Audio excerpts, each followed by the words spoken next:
Bem,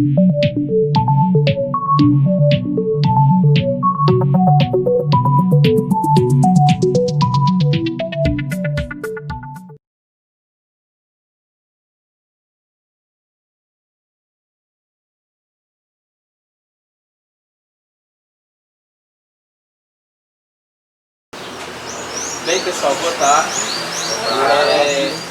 O texto vai ser basicamente o mesmo, né? Com muita alegria que de novo o Raul Rock Bar recebe vocês, né? Nós recebemos vocês nesse projeto Café, Cultura e Diversidade, e com a Emanuela Alencar Pinheiro. Está sendo a 18ª edição, certo? Com o tema Desconstruindo Mitos sobre o Suicídio.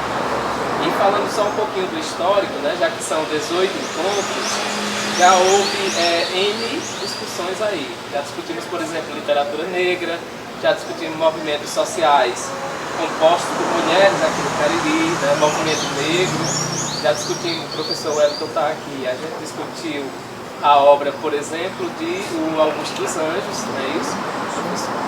Discutimos também Clarice Lispector. Aliás, Clarice Lispector foi na live, porque tem vários projetos que eu estou me confundindo. A gente discutiu a padaria espiritual também, que foi o nosso último encontro.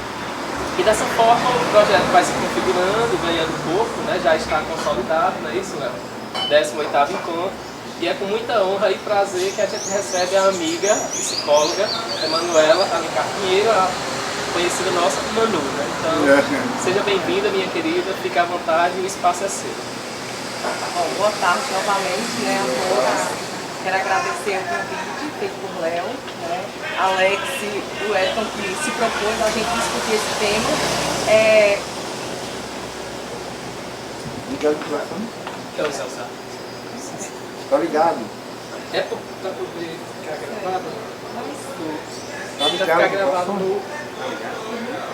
Quer usar? É assim, porque para pegar o som do áudio teria que ser com o microfone. Pode usar? Pode ser. Pode, só que tá... Tá ligado? Tá ligado? Tá ligado. Bom, então, como eu estava falando, é interessante a gente falar justamente sobre o suicídio, porque ainda é visto como um tabu, né? E a gente tem que desmistificar esse tabu justamente abordando o tema. Mas existe também uma razão, né, por qual motivo a mídia, ela se inicia a falar sobre isso.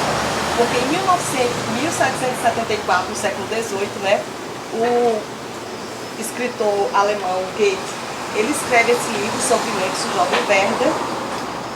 E nesse livro, né, ele conta, na verdade é um romance epistolar, todo feito em cartas, e ele conta a história de um jovem que se apaixona desesperadamente por uma, no meu livro é Charlotte, né, ou Carlota, e depois ele percebe que ele não pode ver esse romance, porque Charlotte está prometida a uma outra pessoa, e aí ele vive aquele dilema, né, porque ele gosta muito do prometido de Charlotte. E aí ele vai ficar naquela ambivalência, querendo o amor de Charlotte, mas em contraponto, ele gosta tanto também de Alberto, né, que é o prometido de Charlotte, que ele fica sem querer vivenciar esse romance por uma questão moral e ética. No final do livro, como todos sabem, né, o personagem Werther, ele comete o suicídio, que inclusive a gente nem fala mais sobre cometer suicídio, mas a gente fala interrompeu a vida por uma questão da OMS, né, que é a Organização Mundial de Saúde. Eles vêm trabalhando alguns termos e algumas nomenclaturas que a gente vai e vem se modificando. E a gente não fala mais em cometer suicídio, mas interromper a vida. Então, quando esse livro foi lançado, ocorreu uma onda de suicídios na Europa, né? E aí ficou muito delicado falar sobre o tema. Foi um livro que foi, inclusive, em alguns países, foi censurado, né? Queimado em praça pública. Por quê? Porque nesse suicídio, as pessoas que cometiam, né, que interrompiam a sua vida, elas, quando faziam, concretizavam o ato, elas estavam com o livro, ou muitas vezes vestido do personagem, com as mesmas roupas do personagem. Então, desde esse tempo, né, que é chamado na literatura de efeito Werther, né, proibiu-se, silenciou falar sobre o assunto, porque é como se quando a gente falasse, a gente estivesse estimulando as pessoas a cometerem tal ato. E não é verdade. A gente sabe hoje, na verdade, é que a falta de informação faz com que as pessoas realmente não busquem a ajuda necessária e possam sim chegar a concretizar. Por quê? 98% da população, né, que comete o suicídio, eles apresentam algum transtorno mental. A maior parte dos transtornos mentais associados é a depressão, a bipolaridade, né, em menor potência a esquizofrenia ou outros transtornos da personalidade e também o uso abusivo das substâncias tóxicas, né? Então são os maiores, digamos, fatores de risco que pode colocar a vida da pessoa que já está passando por um momento difícil em risco, né? Então, hoje a gente percebe que falar sobre o assunto não é estimular. Agora é necessário que a gente tenha responsabilidade quando vai abordar um tema como esse, né? Para que a gente não romantize, porque o suicídio ele foi muito romanceado, né? Hoje existem algumas cartilhas da OMS, como a gente vai abordar o tema, para a gente não romantizar, como a mídia deve se comportar, porque é algo que muitas vezes, quando a gente fala sobre suicídio na mídia, a gente só fala de pessoas famosas, né? De celebridades. A gente não fala geralmente ou comumente sobre isso. A gente apresenta nas mídias uma grande taxa de mortalidade, mas nunca relacionada ao suicídio. E aí a gente não pode envolver um glamour, porque o suicídio é um ato de desespero, né? Então não existe também essa questão, um mito que se criou é que a pessoa tem um livre-arbítrio, então eu posso interromper a minha vida na hora que eu quiser, e não é assim. Nós não temos esse livre-arbítrio, por quê? Porque quem está pensando em suicídio, ele está geralmente com algum transtorno. A depressão, por exemplo, a depressão ela altera a nossa percepção, então a forma como eu enxergo não é libertária. Então eu vou ter uma alteração na minha consciência, então é por isso que é importante a gente procurar ajuda. E aí a gente dispõe, né, os serviços públicos a gente tem na atenção primária, que é o núcleo de apoio à saúde da família, que tem psicólogos, médicos, assistentes sociais, e a gente tem, pelo menos aqui no nosso município, e o CAPS também, a oportunidade de buscar essa ajuda, é um serviço gratuito oferecido pelo SUS, né? Porque é importante também a gente falar do SUS quando a gente fala em promoção e prevenção, né? Mas fiquem à vontade, eu vou pegar aqui minhas pautas que eu coloquei para não me perder, né? Bom, como eu já citei aqui o Werther, né, também não tem como falar sobre suicídio sem citar Durkheim, né? Porque ele é um dos pais da sociologia e foi a primeira pessoa a falar sobre o suicídio. Ele faz um estudo, né,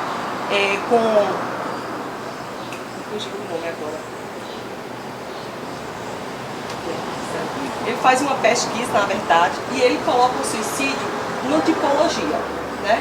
Então ele vai dizer que existem 3 tipos de suicídio, que é o suicídio egoísta, o suicídio anônimo e o suicídio altruísta, né? Então ele vai fazer essa relação porque ele acredita que o suicídio não é algo individual, né? Mas que o meio ele tem uma influência no nosso comportamento. Ele não vai determinar se a gente vai cometer ou não suicídio. Por exemplo, em algumas épocas do ano, como na depressão de 30, a maior índice de suicídio, né, naquela época ocorreu devido a essa crise econômica que se estabeleceu no mundo inteiro. Então, assim, há períodos, né, em que ficam mais evidentes, as taxas de suicídio sobem, tanto que a Organização Mundial de Saúde ela já estava preocupada com essa pandemia, que esses números possam vir a aumentar, porque no mundo a estatística é de que 1 milhão de pessoas se suicidam por ano. É muita gente. A cada 40 segundos uma pessoa está cometendo suicídio. Então a gente está conversando aqui e alguém está interrompendo a sua vida, né? Então é algo que a gente realmente tem que se preocupar, porque atinge mais jovens, né, de 15 até 35 anos e depois dos 75 na idade adulta também, já na velhice praticamente, né? Mas voltando aqui a Durkheim, ele fala que o suicídio egoísta é aquele tipo de suicídio que, por exemplo, eu interrompi o meu vínculo com o meio social. Eu tive, digamos, uma perda amorosa, né? Um rompimento amoroso, então o meio não é mais interessante. Eu não consigo mais me adaptar à sociedade. Então, por isso que é chamado de egoísta. Porque eu vou partir da minha individualidade, mas o coletivo ele me afetou de alguma forma. Entende? E tem o suicídio altruísta, que é o que a gente vê muito em alguns atos religiosos, né, como a gente vê no Oriente Médio, que são os homens-bomba. É por uma causa maior, ou seja, o grupo ele é maior e vale a pena eu dar a minha vida por uma posição ideológica, ou política, ou religiosa. E também tem o suicídio anônimo, né? O suicídio anônimo é quando as instituições elas falharam. Hoje, o que é que a gente pode citar como exemplo são os presídios. Então não existe mais uma instituição que me fortaleça, né? Não existe mais um conceito de família que possa realmente sustentar, porque a gente percebe em alguns dados e estudos aqui, pessoas que são casadas, pessoas com filhos, isso na verdade não é que vá determinar que a pessoa não cometa suicídio, mas o índice é bem menor. Então essas instituições estão fortalecidas, por isso que ela ocorre muito menos, entende? E aí a gente, quando não tem mais nenhuma ligação, nenhuma instituição, ela apresenta-se falha e que a gente não consegue mais participar dessas instituições, aí existe o suicídio anônimo, né, que é uma representação de desregramento social. E também não podemos deixar de citar o Solomon, né, é o livro mais recente assim tratando sobre o assunto. Ele fala, é o Demônio do Meio-Dia, ele fala que na verdade, o livro é dividido em vários capítulos, o tratamento, a história, como é a depressão, e ele narra com muita ênfase, assim, como as pessoas deprimidas se sentem, né? Porque a gente, não tem como a gente não falar de suicídio, também não falar de depressão. Eu vou falar um pouco aqui, para a gente conhecer alguns sinais e sintomas, porque esses sinais, eles são realmente emitidos em algum momento, só que às vezes a gente não está atento. A gente não está atento, então uma pessoa, por exemplo, que diz que quer sumir, né, que acha melhor morrer, que quer sair de casa e não voltar mais, isso são sinais, certo? Já os sintomas são diferentes, eles vão provocar uma desordem cognitiva. Então a pessoa começa a se sentir deprimida, o humor fica rebaixado, né? Geralmente há uma perda de interesse por coisas que antes eram prazerosas e não são mais. É um dos primeiros sintomas para a gente avaliar na depressão. Também existe a irritabilidade, que não é muito citada esse sintoma, mas as pessoas com depressão elas ficam irritadas com muita facilidade. E também tem uma questão que é muito importante a gente falar, porque há um desânimo, né? Quando a pessoa está deprimida, que muitas vezes é confundido com preguiça. Então, digamos que eu tenho uma filha, ela passa o dia todo deitado, né? E aí eu acho que é preguiça, que é porque a pessoa não quer, ela não tem energia, mas há uma indisposição emocional para se levantar, a vida ela vai perdendo sentido, entende? Então é necessário que a gente fique atento a esses sinais e sintomas que são apresentados. E aí a gente pode sim procurar um psicólogo ou um profissional de saúde para a gente discutir esse tema. Em 2017, a Organização Mundial de Saúde ela dedicou o ano inteiro para a prevenção do suicídio, visto que a taxa tem aumentado a cada ano. E isso é preocupante, né? Ou seja, as pessoas, me parece, assim, pelo tempo contemporâneo que vivemos, que não há, na verdade,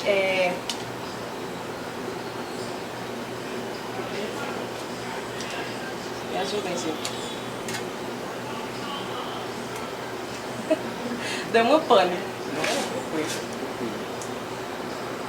estava falando o quê? Me ajudem. Em 2017, a OMS, né, fez porque os números vêm aumentando muito.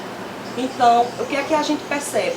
Que em 90% dos casos de suicídio, quando a gente há uma intervenção, esse ato, que na verdade pode durar alguns segundos em quem quer se suicidar, ele pode ser interrompido. Tem um documentário que se chama Ponte da Felicidade, que é sobre uma ponte que tem na Coreia do Sul, se eu não me engano, em Seul. E essa ponte era um palco de suicídios, né? E o que acontece?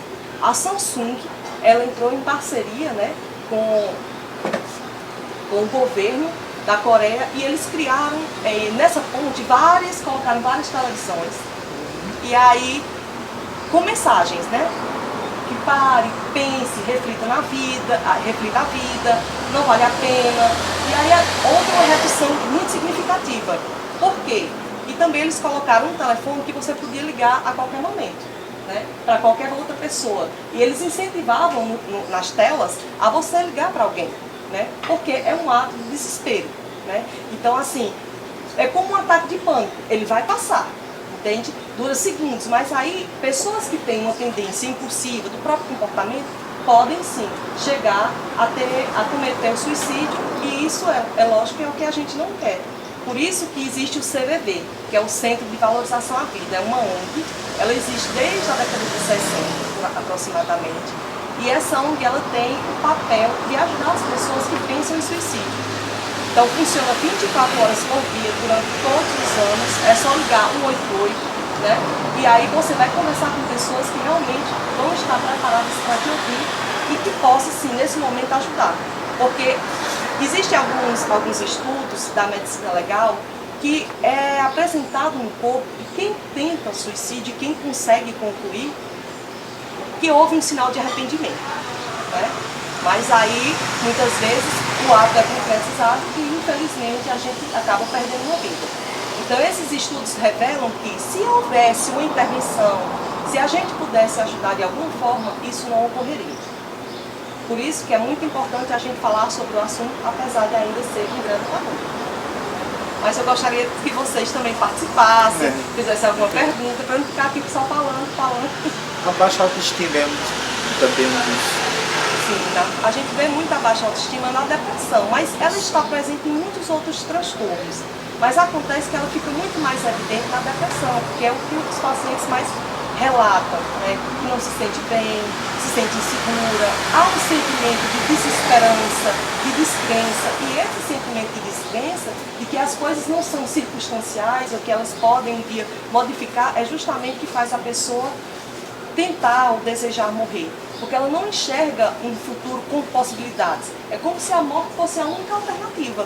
Ela não tem outras possibilidades, porque, como eu falei, a percepção ela é totalmente alterada quando o humor está muito deprimido, então você não enxerga saídas. Os pensamentos negativos, eles começam a ficar muito mais presentes e vão se fortalecendo. Então, essa descrença, não há uma esperança de um futuro.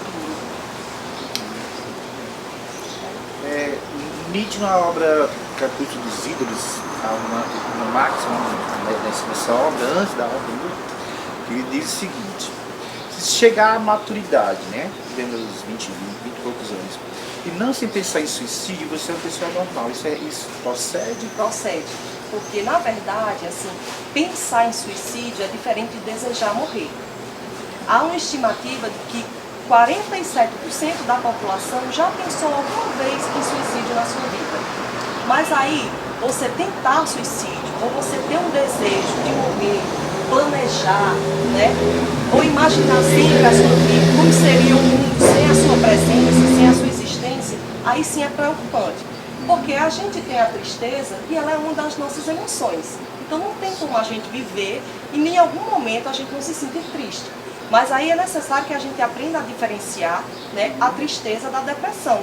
A tristeza ela faz parte da nossa construção humana, né? A depressão é uma patologia, onde a tristeza vai sim estar presente, mas como algo patológico.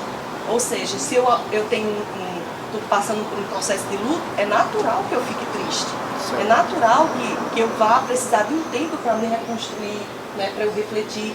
Mas na depressão não. A depressão, ela existe por multifatores, não existe uma causa que determine ainda a depressão, mas a gente sabe que, inclusive, fatores genéticos podem desencadear, né? Assim como os transtornos da ansiedade. A gente quer perguntar também em relação à ansiedade, porque parece uma cronologia: ansiedade, depressão, né?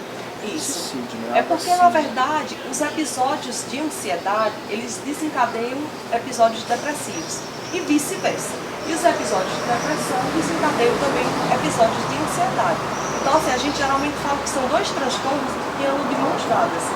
Porque a gente tem muitos pacientes com os dois sintomas. Aí, muitas vezes, é necessário a gente fazer um encaminhamento, no caso, que é para ter um acompanhamento também psiquiátrico, porque só o médico psiquiatra vai poder fazer uma intervenção medicamentosa. E alguns pacientes, quando a depressão está de moderada a grave, vão precisar desse tratamento, né? Uma coisa que a ciência, muitas vezes, a maior parte do tempo se esquivou em trabalhar e hoje ela vê como fundamental é a questão da espiritualidade, né? Que sempre esteve muito distante da ciência, mas hoje se vê que é uma terapia, digamos, integrativa no processo de tratamento que contribui para a evolução do paciente. Inclusive, acho que é a música, né? A música, terapia, né? A arte, né? Meditação. Agora isso tem que ser lógico encontrado com prazer, né? Porque às vezes a pessoa não se sente bem dentro dessas práticas, né? Tem paciente que eu nem imagino meditando, porque a minha ansiedade é lá em cima, eu não consigo nem imaginar naquela posição, né? Então...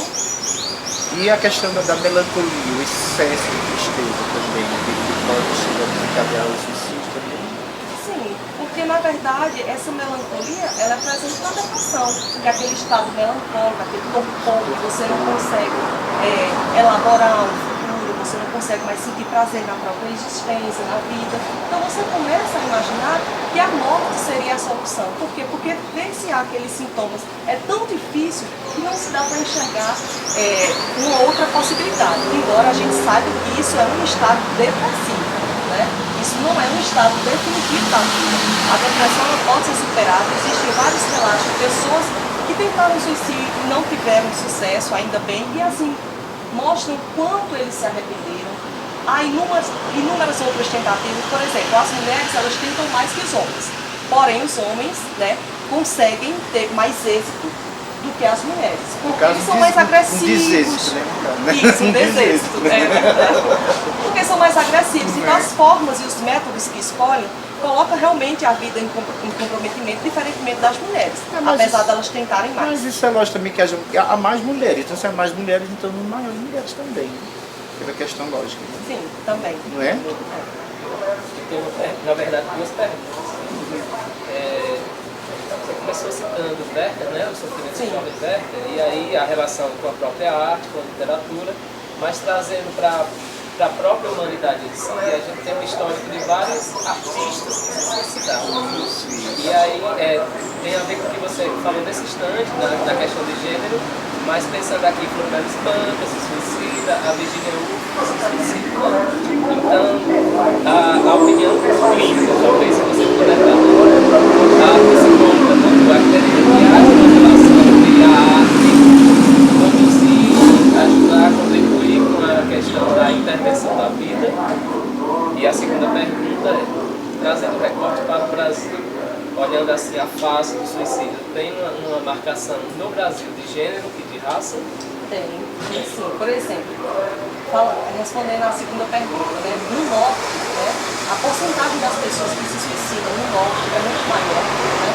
Hoje aqui a gente tem 8 homens e 6 mulheres, né, de uma população que se a gente pegasse de 100%. Entende? E também, assim, a questão da idade, a faixa etária, cada vez mais jovem, né? Cada vez, hoje a gente se discute na literatura a depressão na infância já. Coisa que talvez há 20, 30 anos a gente nem discutisse isso na literatura, porque nem existia um estudo sobre isso. E hoje a gente vê isso muito presente, atender crianças com depressão está sendo muito comum, infelizmente, no que nós chamamos de ansiedade. Em relação à sua primeira pergunta, que foi sobre a arte, né? Se a arte influencia. Na verdade, o que a gente encontra na literatura é justamente esse romance, né? De que a pessoa não conseguiu sobreviver, porque era muito sensível, e a gente não pode mais romantizar o suicídio, entende? É lógico que existem pessoas que são mais sensíveis, mas existem pessoas que passam por quadros depressivos como a Virginia, né? Então, assim, ela realmente, tanto ela como a Silvia Plath, que ela tem a Redoma de Vidro, que após o lançamento do livro, ela se suicidou. No livro, ela fala justamente de uma escritora que vai para Paris, tenta mudar de vida, mas aí ela acaba se suicidando e a escritora também. Né? Então a gente não pode mais olhar para essas pessoas com um domínio, né? Que muitas vezes a gente deixava se romantizar por essa questão da pessoa não ter se desligado da vida, não ser muito sensível, não ter conseguido ficar na vida, né? Então, essa responsabilidade, quando a gente vai falar do suicídio, envolve também esse comprometimento, né? Pegando esse gancho da pergunta em relação à arte, a gente viu aí os 27, né? O de Morris, Job, Hendrix, e Kurt Cobain, né? Inclusive aqui, não vou citar o nome, né? Mas há um cliente daqui do bar que ele, ao completar 27 anos, ele é muito fã do Kurt Cobain, do Nirvana, e ele comprou uma arma pensando em suicidar. Então, esse mito dos 27, né, que eu acho loucura, né? Alguém que não tem nada a ver com a arte, né? Assim, só por gostar do artista, querer imitar o ato de suicídio. Eu acho isso trash, né? Aí ele comprou uma arma para poder se suicidar. Hoje, quando a gente vai, aos 27, quando a gente vai divulgar justamente, né, uma celebridade que interrompeu a sua própria vida, a gente já não pode mais dizer quais são os métodos, como foi, entende? Justamente porque a gente sabe que uma celebridade, ela influencia 10 vezes mais do que uma pessoa comum. Sendo que uma pessoa comum, anônima, digamos assim, ela vai influenciar também outras, né? Então é por isso que a gente tem que ter muito cuidado como a gente vai divulgar essas notícias. Os Robin Williams, né? Sim. Que é aquele ator maravilhoso que fez a Sociedade dos Poetas Mortos. Então assim, as pessoas falaram sobre a morte dele, mas esqueceram de dizer que ele tinha muitos problemas relacionados a drogas, ele era uma pessoa que tinha depressão, entende? Então a gente tem que pontuar que essas pessoas passavam por problemas. As pessoas não cometem suicídio, também não quer dizer que as pessoas que têm depressão todas vão tentar suicídio, não é assim. Mas a gente sabe que há uma relação muito maior de transtornos de humor relacionados ao suicídio. Mas isso não indica também que a pessoa não possa superar essa fase, né? Só que eu acho que você tem falado de problema. Não, a gente percebe justamente isso. Eu vi um ator da Globo, a recente também, que sim, suicídio, um idoso, né? Um idoso, pois é, o Migliatti, né? Algo assim. Flávio Migliatti. Então, como assim, né? Como alguém idoso, que possivelmente esteja bem financeiramente, que a gente liga muito a parte do suicídio, a questão financeira, né? Social, e não é. Social não é, pois porque é. a gente não tem um grande índice de pessoas em vulnerabilidade social com suicídio, então não tem essa relação. Tem essa relação. Embora os estudos, né, de Durkheim falem que não tem como também o meio não influenciar. É como se a gente fosse um suicídio embrionário, né? A gente vai criando padrões autodestrutivos e adotando comportamentos também que são autodestrutivos. Então, assim, por exemplo, beber em excesso, fumar, dirigir embriagado, são formas de suicídio porque você está colocando sua vida em risco. Então eu sou um suicida, claro, né? Bebo demais, fumo demais, tudo demais. Primeiro, muito bacana a sua fala.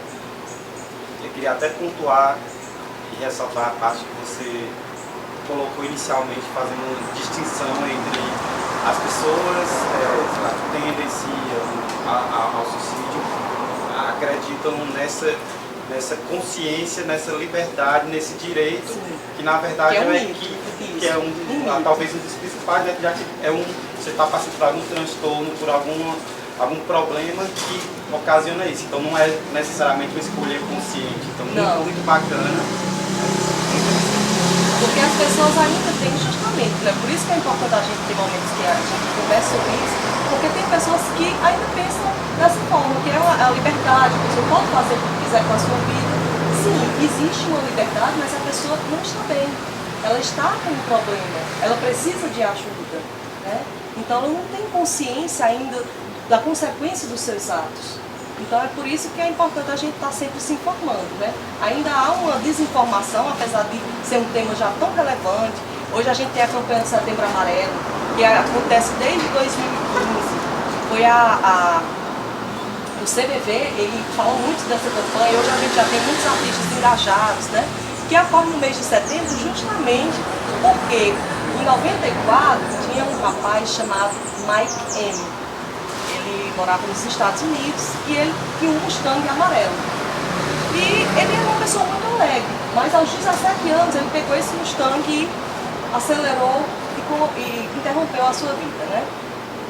No enterro dele, os pais, por não compreender, porque ele nunca tinha dado sinais, nem apresentado nenhum sintoma, que era uma pessoa que estava passando por problemas, então eles começaram a distribuir umas fitinhas amarelas e alguns bilhetes dizendo, olha, se precisar de ajuda, ligue para mim. E isso foi tomando o mundo inteiro, uma proporção gigantesca. Então hoje a gente tem o CVV, né, que na verdade já é bem antigo, que é 188, vou frisar aqui porque é importante a gente colocar, né?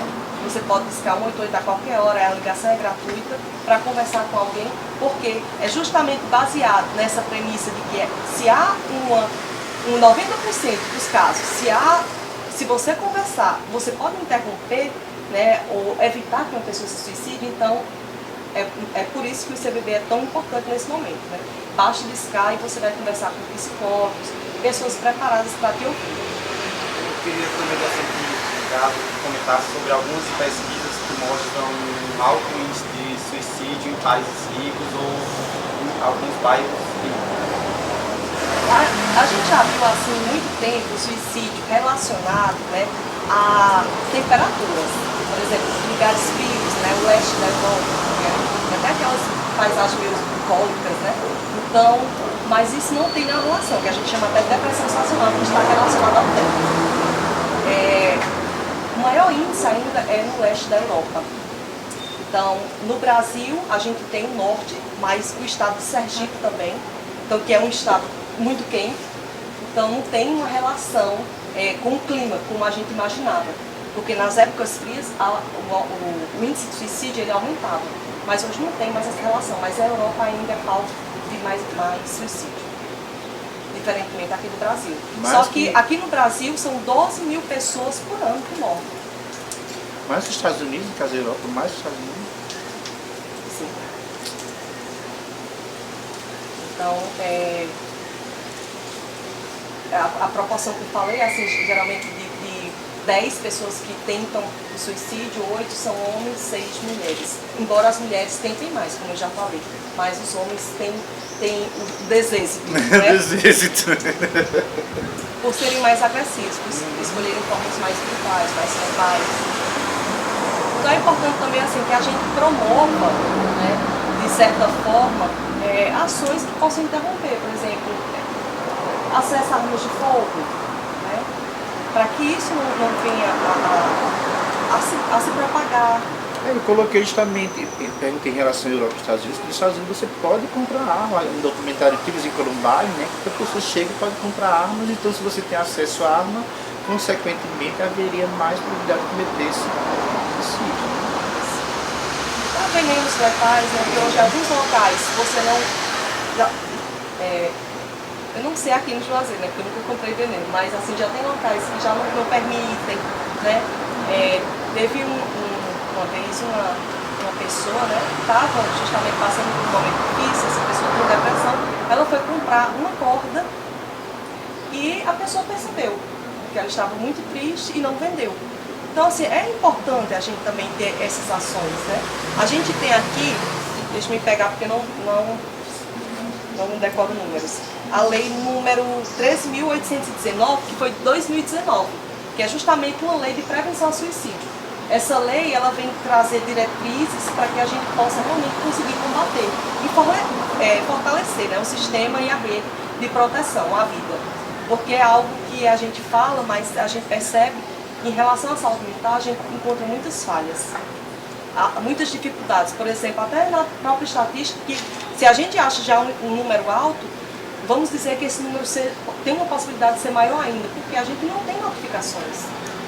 Por exemplo, se eu atendo um paciente que já tentou, eu não tenho como notificar isso para o Ministério, pelo menos não chega até os funcionários esse instrumental, né, para regularizar justamente e nortear para saber quantas pessoas realmente tentam suicídio, quantas pessoas têm depressão, quantas pessoas, para se criar programas e ações que possam promover a saúde, né?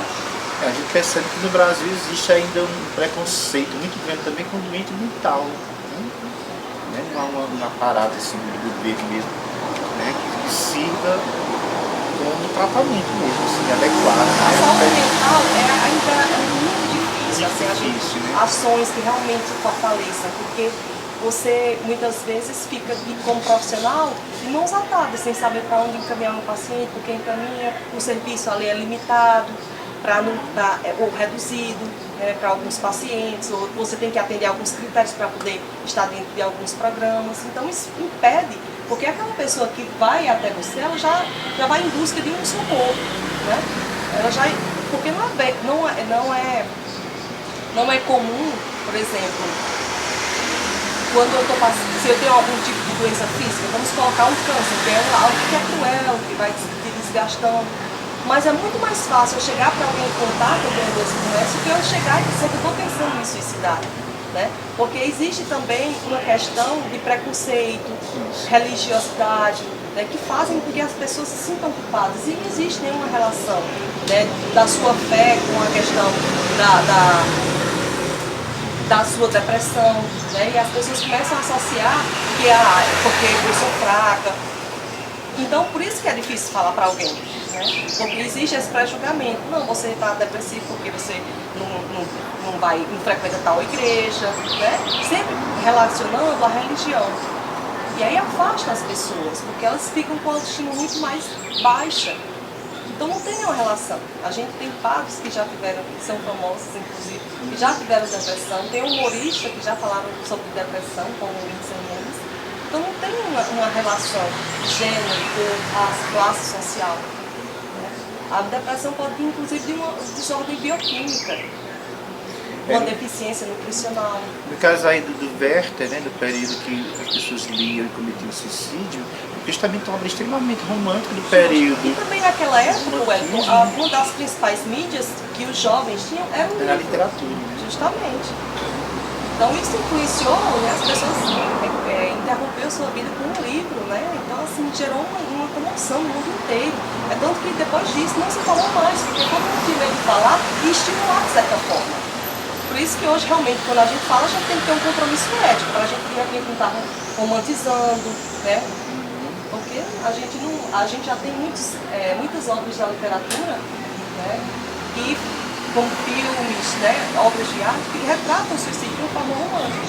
Não é isso que a gente mais quer, dar continuidade, tem que desconstruir esse mito, né? Manu, além do próprio movimento que o Goethe participava, o Goethe, Schiller, que era Tempestade íntegra, né? Então já era a tentativa de viver como se fosse um doce, né? Tudo ao mesmo tempo agora.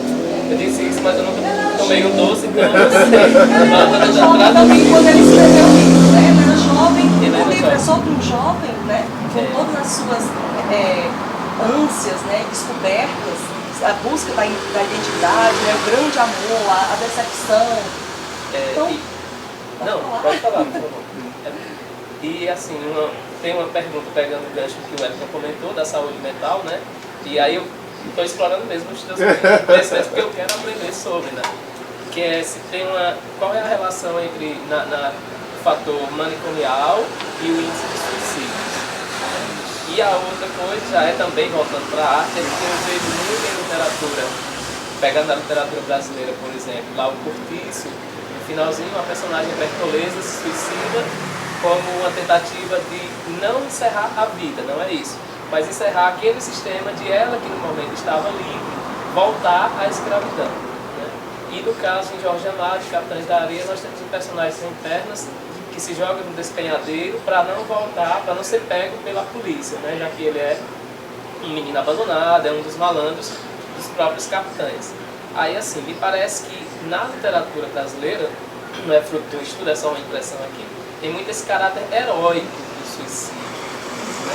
E a outra é a questão manicomial, assim, se tem como cruzar a relação, porque se o suicídio é consciente, no sentido de algum alívio eu quero interromper, fico pensando como a mente vou chamar aqui de doente mental, eu não domino essa mas a gente vê muito pouco, por exemplo, nos manicômios a gente tem os transtornos mentais mais severos, né? Para a pessoa ficar institucionalizada.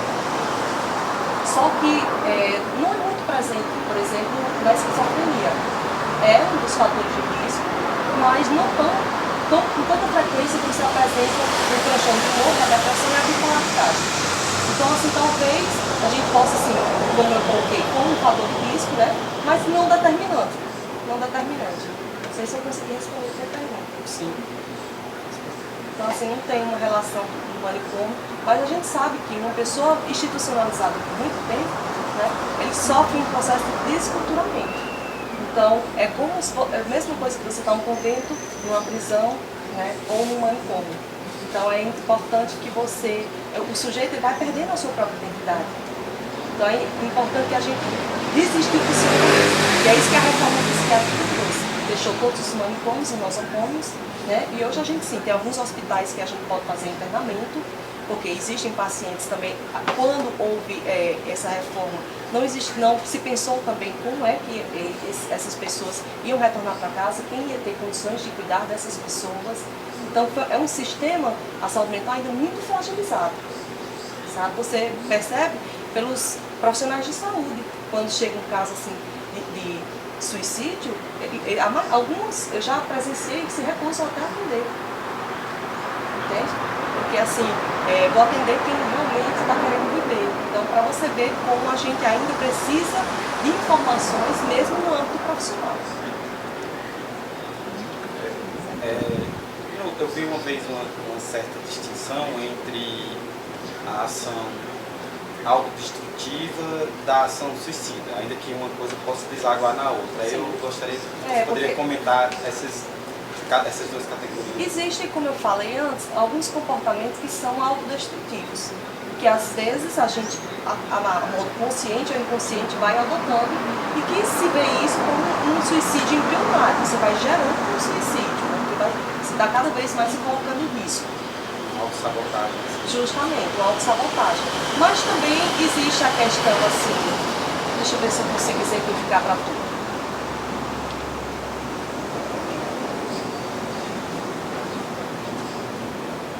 Por exemplo, no suicídio, como a gente estava falando, que ele até falou, na literatura se coloca como herói, né, o russo. Suicídio é verdade, né? Que é uma romantização altruísta, né, que você se coloca ali como realmente um personagem que vai e tem uma certa admiração das pessoas. Então a gente tem que começar a desconstruir essa questão, mas eu me incluí na tua. Até que era contar sobre o comportamento autodestrutivo. Sim, aí tem as autolesões, né? Que é, na verdade, você se machucar, fazer marcas no seu corpo, que sim, pode levar a, dependendo do que método você utilize, você pode sim colocar a sua vida em risco, né? Mas é um comportamento que é como se fosse uma dor que é emocional e eu quero tornar física, se assim poder dizer, né? Para que aquele sintoma ele desapareça, né? Ou seja, é melhor eu sentir uma dor física, então eu vou lá, me machuco bastante, para eu suprir a dor e o vazio existencial. Era justamente o que eu ia perguntar também, que eu percebo hoje, muitos jovens mesmo, as mutilações. Você que é professor, né? Deve ver muito isso na escola. Eu vejo muito isso, né? Alguns cobrem, né? Justo. Mas a gente percebe. Então essa mutilação seria uma espécie de suicídio lento, um sinal. É um sinal, né? Alguma coisa não está bem. Se aquela pessoa está se ferindo, se corta, se machuca, alguma coisa não está legal. Então, o que é que a gente tem que fazer assim como profissional? Já acionar o conceito que está lá no caso de vocês da escola, é para um conselheiro ir lá ver o que é que está acontecendo naquela família, por que é que aquele adolescente está passando por aquele problema.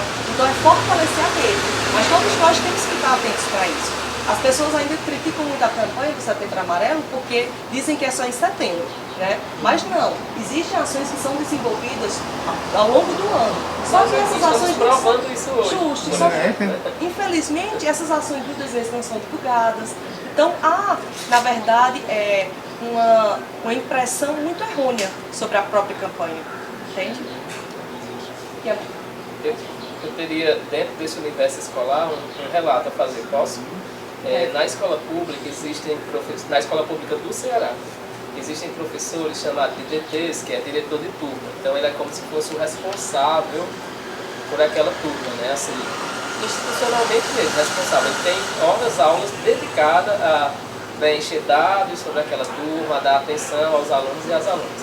E eu não tenho muito essa característica. Claro que a minha preocupação é tamanha, mas eu não escolho uma turma específica. Então eu sou livre dessa questão. Mas o relato que eu queria trazer era exatamente assim. Existia uma menina do terceiro ano, né, e ela é paulista, e eu percebia, né, assim, pelo sotaque, mas eu percebia ela bem articulada na sala com outros alunos, mas eu percebia que ela só usava casaco, assim, longo.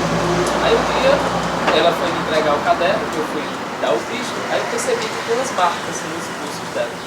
Então eu não disse nada, né? Lógico, mas eu falei para a DT, que era responsável, e a DT descobriu depois que na verdade ela é abusada pelo padrasto e talvez não fosse suicídio que ela quisesse, mas essa automutilação é no sentido de culpa, de achar que era ela culpada, de não poder contar, então foi a forma que ela encontrou de gritar pro mundo. Isso daí. Aí assim, aí eu não acompanhei mais o caso, né? Mas é importante porque você tem essa sensibilidade de olhar, né? E realmente falar para alguém, informar, porque é necessário, essa pessoa precisa de. E às vezes é a maneira como ela encontra, porque ela não sabe que o outro sofre. Talvez ela não tenha nem sido preparada para isso. Porque na verdade é muito difícil quando a gente fala das nossas emoções. Nós não somos preparados culturalmente para falar das nossas emoções. A gente está sempre engolindo choro, não engole choro. Ouvi muito isso. Seja forte. Seja forte. Mas chorar para quê? Né? Então a gente também está vivendo uma inversão de valores, o que deixa as pessoas cada vez mais deprimidas. Hoje não é errado mentir, errado é você que foi besta que acreditou. Né?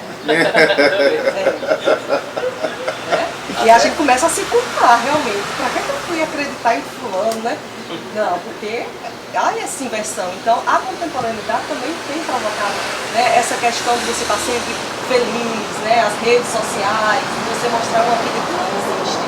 Inclusive, algumas pessoas que se suicidaram, elas têm eu acho que é uma baterista de uma banda rock, eu não recordo.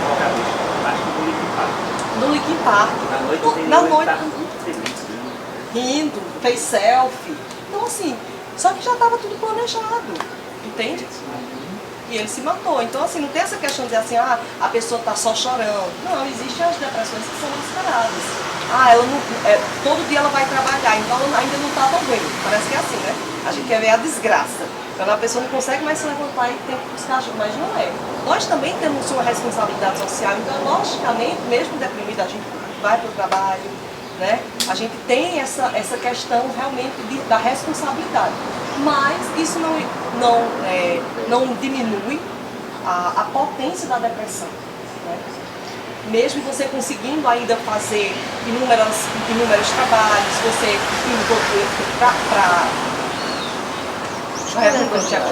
para suas tarefas diárias, né? Não é aquele que faz esse estudo do sentimento de culpa, porque onde eu disse sentimento de culpa, você ter culpa sem ter, não é isso, como acontece isso? Mas sentimento de culpa é muito assim, é um leque, né? Porque esse sentimento de culpa pode vir por vários motivos, como ele colocou aqui, no caso que ele trouxe, né? Ela se sentia culpada, às vezes, por exemplo, um abuso mesmo sexual. Você pode achar que é culpada, a gente tem também uma violência psicológica que a gente acredita que é a culpada, entende? Nós mulheres. Então é importante a gente saber que tipo de culpa é essa, né? Que tipo de culpa a pessoa está criando. Porque a gente tem muitas crenças, né? Crenças que são muito enraizadas através das experiências que a gente teve ao longo da vida. Então a gente tem que o sentimento de culpa depende da vivência de cada um, né?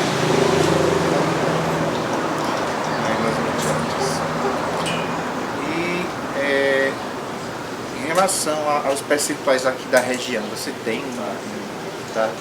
Vocês têm assim os dados aqui, porque eu percebi que em 2018, né, uma gama de suicídios aqui no pessoal, de adolescentes, né, de jovens adolescentes. Aí, quais eram as causas principais, você sabe, de algo assim? Relacionados aqui. A gente tenta não falar, né, do que aconteceu para não gerar muitas vezes na família assim, um sentimento de culpa ou raiva, mas a gente sabe que os adolescentes eles tinham depressão. A maioria dos casos envolve a depressão, infelizmente. Recentemente a gente teve até o caso dos dois estudantes da escola. Justo, e foi um em outra semana, porque como eu disse, quando é uma celebridade, a gente tem que saber divulgar porque ela influencia muitas pessoas, mas pessoas anônimas também podem influenciar outras. É comum às vezes a gente vê em um bairro quando tem um histórico de suicídio e aí às vezes aparecem vários outros, entende? Porque é como se fosse a pessoa, de certa forma, não incentivasse, Mas a pessoa que está passando por um problema também, ela se sente encorajada a buscar tal algo, né? A concretizar o tal algo, porque já está planejado. Remédio, né? Que está sendo uma temporária, que aquilo estimula a pessoa que já está tendenciando a fazer também. Talvez um dos mitos seja essa ideia de libertação. E o Léo, e para assim, cada pessoa que se suicida, ela afeta diretamente e gera um impacto negativo na vida de 6 pessoas, aproximadamente. Então assim, vem um sentimento de culpa, de raiva, né, da família, sem saber, em algum momento acha que errou. São sentimentos muito ambivalentes. Então, cada evento desse vai afetar diretamente a vida de outras pessoas que estão envolvidas, né? É porque eu percebi que, nesse caso dos suicídios aqui da região, a maioria dos adolescentes era do colégio militar. Né? Você percebeu isso? Sim. Será que será que esse exagero em relação à rigidez da educação não tem a ver também com isso, né? Tem a ver sim, porque assim, cada vez mais, né, a educação brasileira ela tem se baseado muito na sul-coreana. E assim, essa exigência, né, de estudo, de pressão, né, que tem que ser o primeiro. Né? Hoje, as pessoas, hoje eu sinceramente me pergunto como é que uma pessoa de 20 anos acha que a vida acabou, né, que ela não tem mais condições de viver, porque ela já viveu tudo que ela tem que viver, já sofreu. Isso não é, né, não é uma coisa que a gente tem que ocultar das nossas emoções, a gente tem que viver as nossas dores também. Mas essa pressão social de você estar sempre num patamar onde você tem uma vida confortável, né, uma posição social confortável, acaba gerando essa ansiedade, porque tem pessoas que podem se sentir, se encaixar, tem outras que não. Para que essas pessoas que não se encaixam, né, geram uma cobrança não só externa, como interna também. É, porque eu vejo a pressão em relação à educação, mas da família. Ah, meu filho tem que estudar na escola militar, porque lá tem esse regime, essa coisa toda. Coloca assim, manhã, tarde, noite. Manhã, tarde, noite. Então, há essa ocupação, e eu acho que esse excesso de tarefas também prejudica excessivamente. Né? Justo. Hoje a gente tem, na verdade, é bombardeado o dia todo por, assim, inúmeras informações, né? Então também não é saudável. A ignorância é horrível porque não há vacinas para a ignorância, mas a gente também ser bombardeado de muitas informações, muitos estímulos, também não é saudável. Causa ansiedade, certamente, por você querer ter essa capacidade de captar e digerir as informações, que fica pessoas loucas, né? Por assim, um excesso de ansiedade. Né? São sempre informações muito superficiais, né?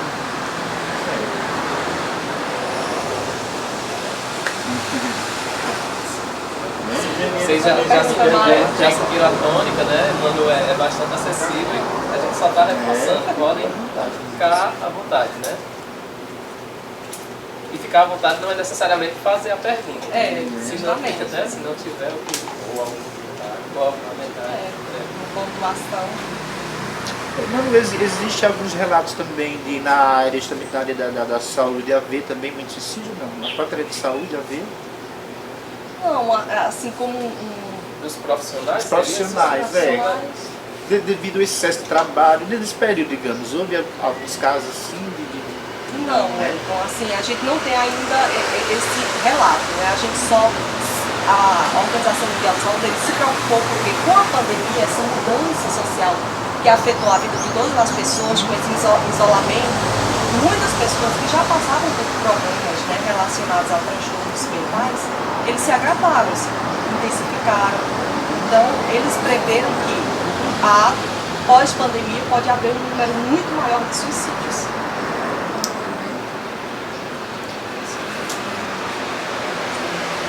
Bom, mas não. Porque tem dois extremos, assim, tem aquelas pessoas que caem na depressão, assim, na tristeza, fica triste, demonstra isso com postagens na internet, com a tristeza mesmo. Já tem aquelas que são bem animadas e não demonstram nada, nem os sintomas, são assim, expansivos, tem muitos amigos e de repente a gente sabe isso, né, que se suicidou. Então é muito difícil você... Justo. Principalmente assim, na bipolaridade, que é um transtorno que você vagueia entre a depressão e a euforia. Então vai ter momentos que você vai estar muito feliz e E as pessoas não vão identificar, né? Porque, como eu estou te dizendo, a gente tem a imagem da depressão, aquela pessoa que está só chorando, trancada em casa, não. Muitas pessoas vivenciam a depressão, mas no trabalho, porque precisam ir trabalhar, mas elas não estão bem. Por isso que é importante também a gente se dispor, ser solidário, né? Sempre estar... perguntar também, o que a gente pode fazer? Tentar ajudar, né? Se para você ajudar alguém, você basta ouvir. Tudo que a pessoa não quer é um julgamento naquele momento, né? Então, a única forma de ajudar é pedir para essa pessoa procurar uma ajuda, informar os familiares, perguntar se ela quer conversar novamente, né?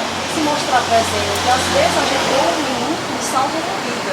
Mas é como eu estava falando, a gente não tem esse preparo para a gente cuidar das nossas emoções. Então, muitas vezes nem a gente sabe transmitir e a gente também não sabe ouvir. E aí, cada vez que a gente ouve, é muito difícil alguém chegar e dizer assim, eu queria tanto morrer. As pessoas geralmente não vão falar isso, né? Por quê? Porque se coloca no julgamento da posição, da existência, né? Então, é muito difícil quando você está deprimido, você buscar ajuda. Quando vem buscar ajuda, muitas vezes já tem tentado suicídio, já passou por muitos outros problemas e não falou para ninguém.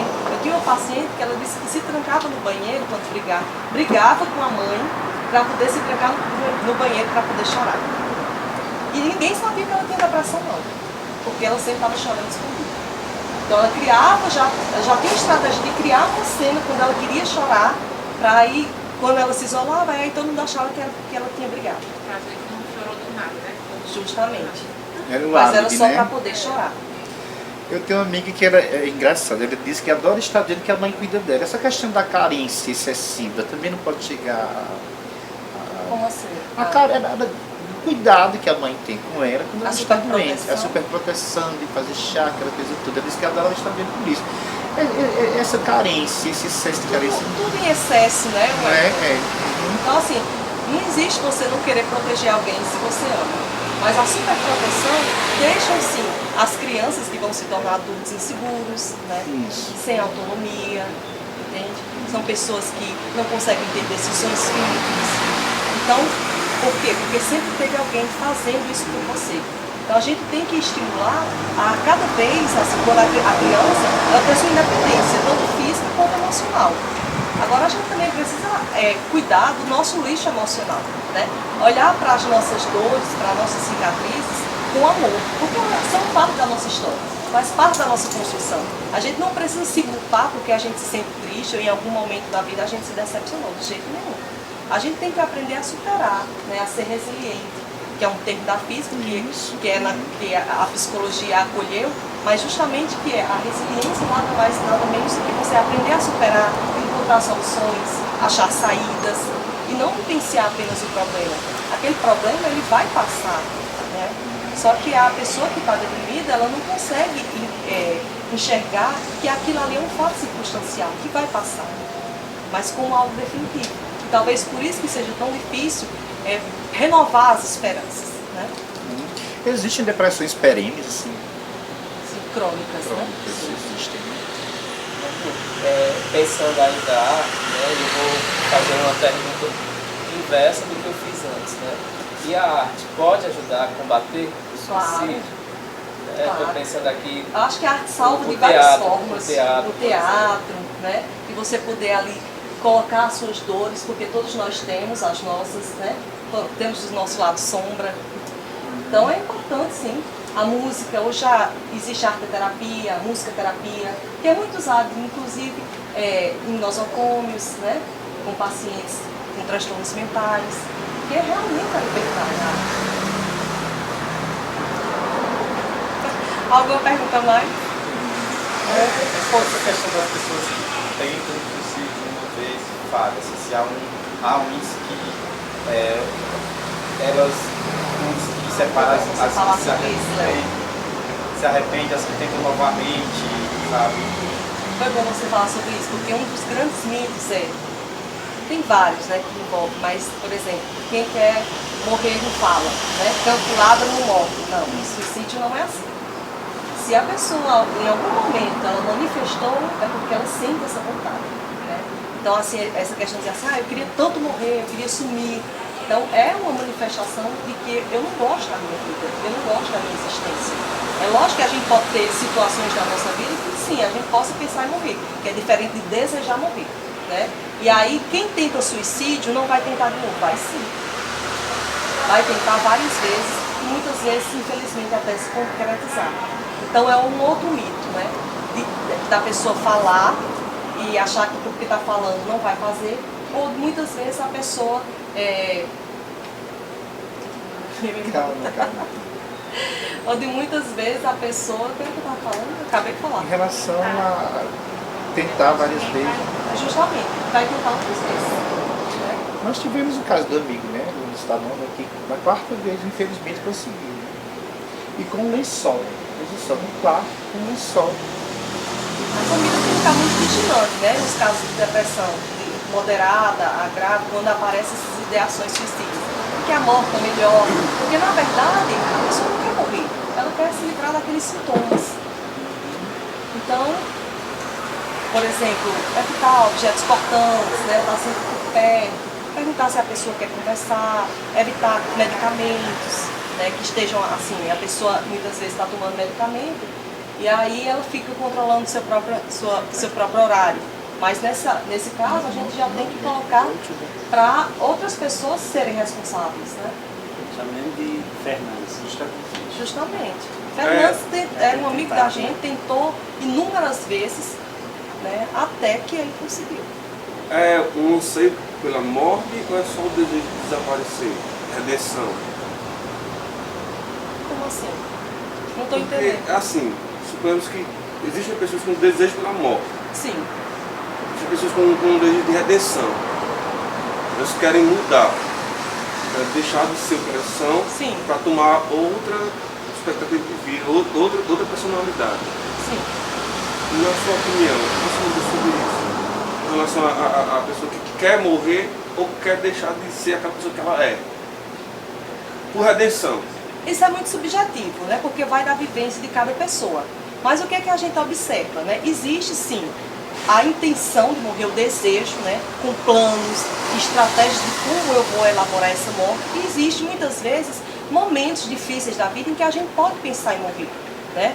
Então, assim, geralmente quem pensa em morrer, ela quer se livrar dos sintomas.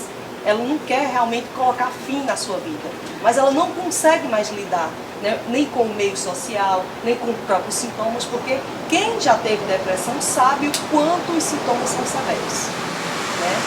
Então, assim, atinge o público, acredito hoje que a maioria das pessoas que buscam ajuda psicológica são pessoas com quadro de depressão, é considerado o mal do século, né? Muitas pessoas têm depressão. E é muito difícil também você assumir essa depressão. Às vezes até o próprio paciente, se já é difícil das pessoas conviverem e entenderem, muitas vezes até a própria pessoa não compreende, ela tem uma resistência, ela acha que não precisa de psicólogo, ela acha que aquilo vai passar. E aí a gente vai enterrando o nosso lixo emocional até que ele toma uma proporção que não dá mais para esconder.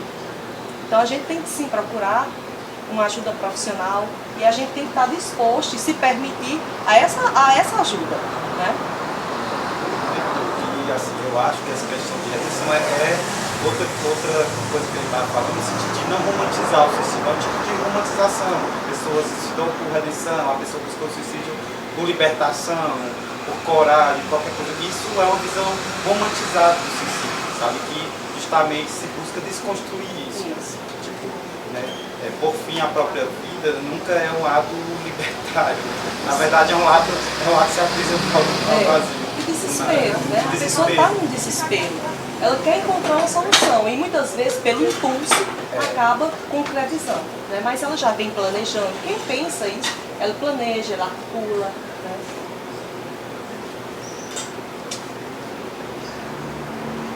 Na realidade é uma forma de perdão, né? Perdão a si próprio. Não se perdoar. Muita gente tem isso. Eu já conheço pessoas com esse tipo de transtorno e são pessoas que se culpam mesmo pela própria existência. Então isso acarreta o quê? Acarreta a própria autodestruição por redenção. É isso que eu queria falar. O que você acha? Quando você se culpa demais, você acha que você está fazendo o quê? um ponto negro e um quadro branco. Entendeu? Aí daí vai, eu sou diferente de todo mundo, então ou eu me torno um ponto branco também, ou então eu não vou mais porque assim, o excesso, quando você se cobra demais, né, automaticamente você se culpa demais. Então assim, o nível de cobrança que eu exijo para eu ser, né, ou para o que eu tenho que ter na minha vida, se eu não atinjo, sim, aí vem essa frustração. Né? Estou entendendo agora. Frustrante, né? É frustrante. Você não conseguir se adaptar, né, da forma como as pessoas, o que a sociedade vive, ou você você não encontrar dentro de si maneiras de como você vai viver daquela forma. Viver é muito perigoso, viu? A mente humana é muito complexa, né? Ao extremo. E muito perigosa. Mas a gente também tem o prazer de, se a gente está vivo, né, a gente tem o prazer de acordar e ter o privilégio de recomeçar, né? A gente tem esse privilégio todos os dias quando a gente acorda, de recomeçar, reiniciar. E o dever de cuidar do outro, né? Quem tiver em dia com a sua saúde mental. Verdade. Aprender a ser solidário, a praticar mais empatia, que a gente fala tanto nas redes sociais, né? Ser mais altruísta. O altruísmo, né? O É altruísmo é necessário. justamente. Necessário. Esse trabalho psicológico é tão forte, né? Se pudesse ser mais abrangente, né? Para mais pessoas, não só para quem está com depressão, não, para a sociedade como um todo, né? Desde criança eu sinto tanta falta de poder. Se eu fosse quando eu era criança, se eu tivesse tido essa visão de verdade, de ser mais solidário com o outro, prestar mais atenção no outro, não ser tão egoísta. Quando era criança eu conheço essa visão. Aí não, eu penso muito egoísta, mas fui sempre aprendendo graças à psicologia, né? Eu trabalho com os psicólogos. Se fosse mais abrangente seria ótimo. Mas a gente tem, na verdade, projetos, né, para inserir psicólogos justamente na educação, nas escolas, para ter realmente esse cuidado, né, esse trabalho, que é fundamental, porque é a nossa vida, né, é o nosso comportamento também.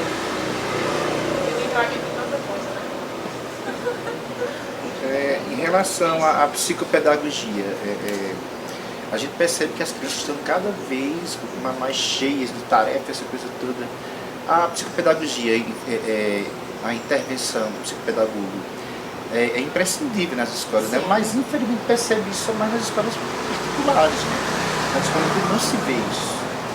Então há um diferencial em relação à escola pública e à escola privada. É porque, na verdade, os profissionais também precisam ser trabalhados, né? Então, a gente tem profissionais que não têm esse lado mais sensível, mais maduro para trabalhar determinadas questões, ou às vezes não tem perfil, né? Acha que não tem um perfil, então não vai conseguir ajudar, né?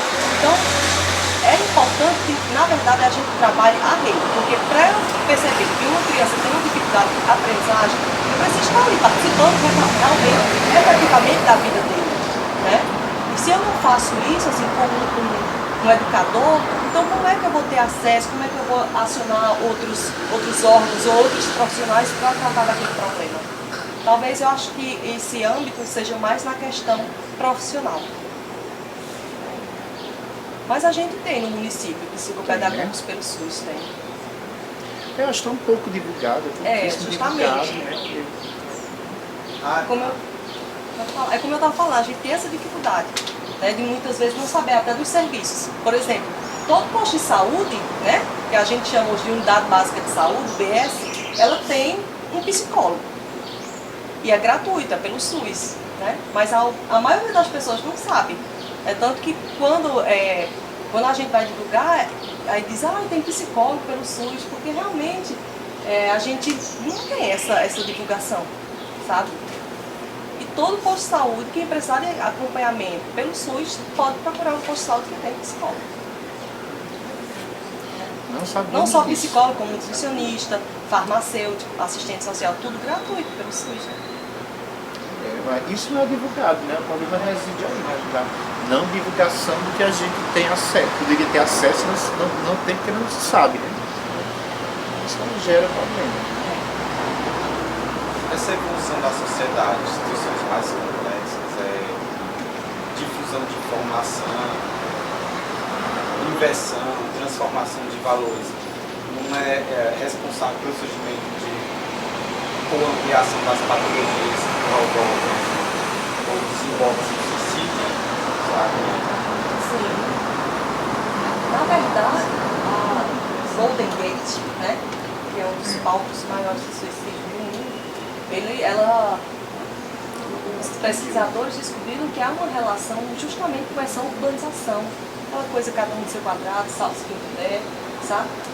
A falta do vínculo afetivo, o comprometimento responsável na articulação das pessoas que nós fomos perdendo ao longo do tempo.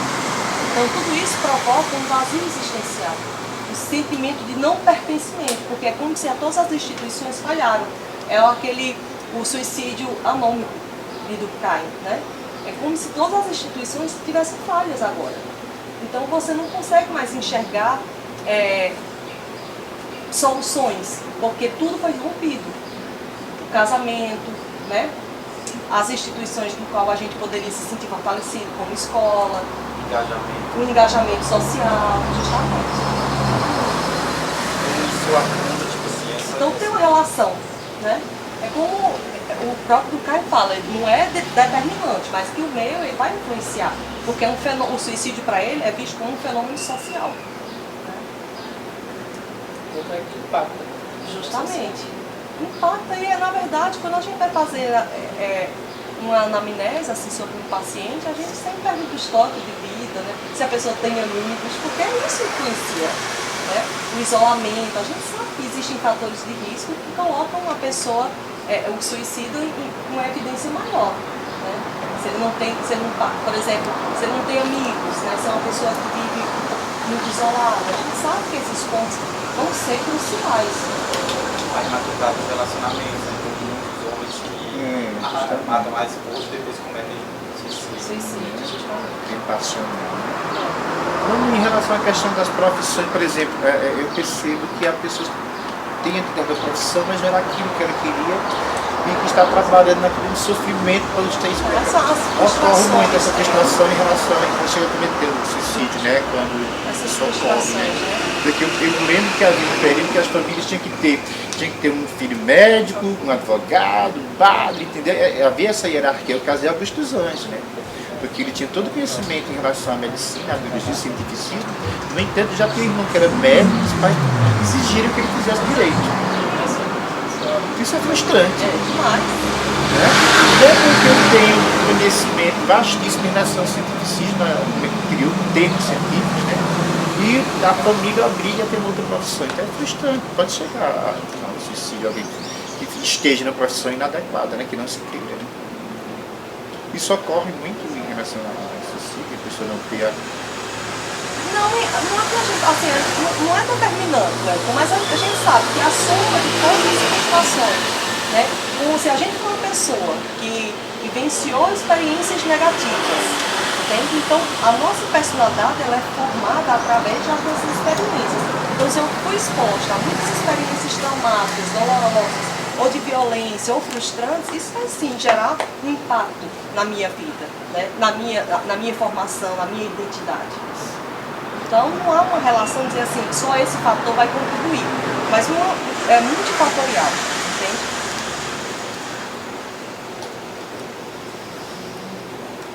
Ninguém mais? Esse autor aí, fala aí sobre esse livro aí que é interessante e tal. Esse aqui, na verdade, O Demônio do Meio-Dia, ele fala, é uma anatomia da depressão, de Solomon, né? Ele é dividido em vários capítulos que uns vão falar do tratamento. É uma viagem, na verdade, interna que o autor se dispôs. Ele passou por uma depressão. Olha que interessante. E ele vai descrevendo, né, como a pessoa deprimida se sente, os tratamentos, a história da depressão. Ele é psicólogo, ele é médico, ele é o quê? Ele é só escritor apenas? Só escritor. Mas ele é um livro assim, fantástico. Ele foi considerado um dos melhores livros do ano 2000. Ganhou vários prêmios. E tem até uma parte aqui que eu vou ler para vocês. Ótimo.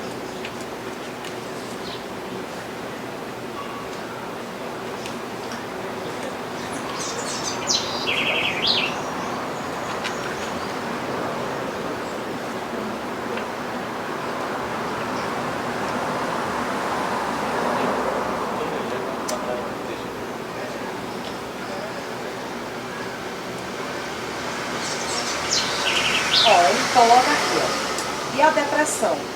Aí ele é uma pergunta, né? E a depressão? É como tentar produzir parâmetros clínicos para a fome, que nos afeta várias vezes por dia, mas que sua versão extrema é uma tragédia que mata suas vítimas. E ele faz essa alusão, esse paralelo, né? Porque realmente, quem tem depressão, ela aparece com episódios muito mais fortes em alguns momentos, e isso coloca a vida da pessoa em risco. Então é como se você estivesse tomando várias doses, né, de tristeza ao longo do dia. E ele fala que a gente precisa se alimentar várias vezes, faz esse paralelo com a fome, porque a depressão ela te mata várias vezes ao dia. Né?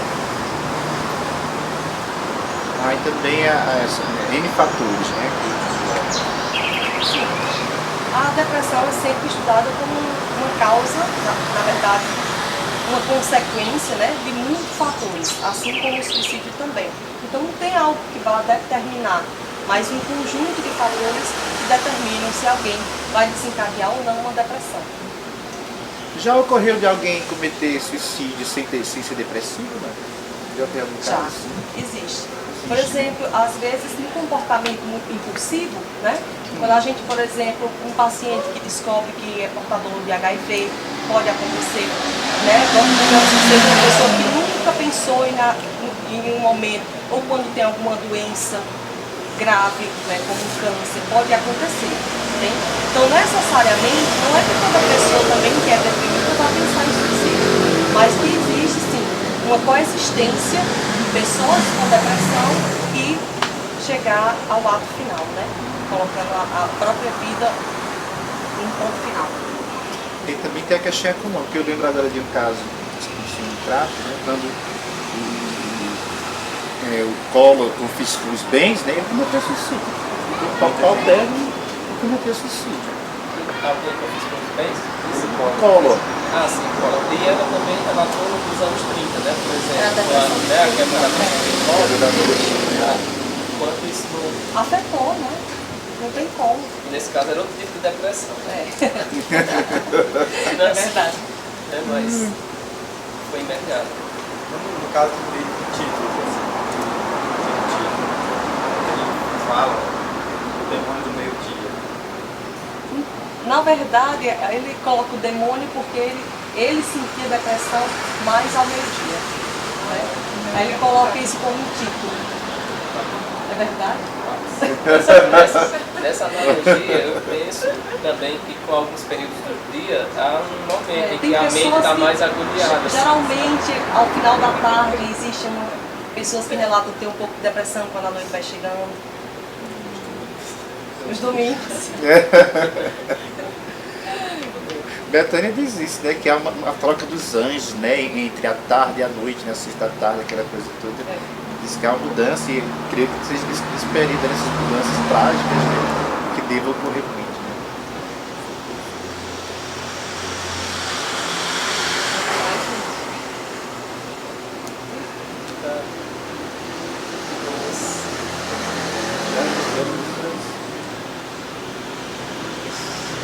Bem, assim, vou passar um pouco a palavra para a Léo e depois eu retorno para fazer algumas informações.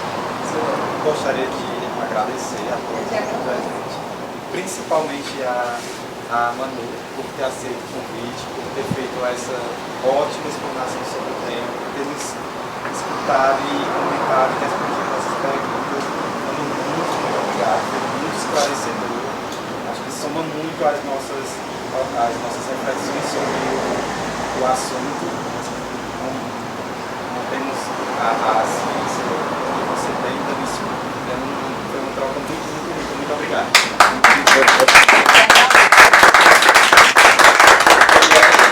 Eu queria aproveitar, além de agradecer, né, a todos vocês e todas vocês pela interação, porque é sempre uma troca, né?